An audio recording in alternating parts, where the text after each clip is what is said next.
بسم اللہ الرحمن الرحیم۔ السلام علیکم۔ نانی اماں کے مفید گھریلو ٹوٹکے۔ ادرک کا رس اور گھی ملا کر پینے سے کمر کا درد ٹھیک ہو جاتا ہے۔ خارش دور کرنے کے لیے ناریل کے تیل میں کافور ملا کر متاثرہ جگہ پر لگائیں۔ بھاپ سے ہاتھ جل جائے تو متاثرہ جگہ آلو کے ٹکڑے کاٹ کر ملیں۔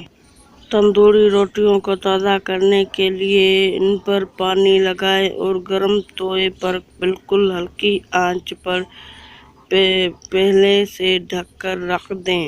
10 منٹ بعد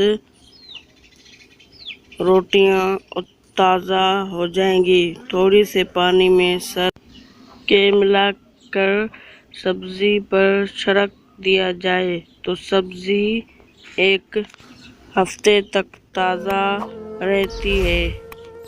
سنک کی نلی بند ہو جائے تو گرم پانی میں کپڑے دھونے کا سوڈا شامل کرکے سنک میں ڈال دیں۔ چینل کو سبسکرائب نہیں کیا ہے تو سبسکرائب کیجیے۔ اللہ حافظ۔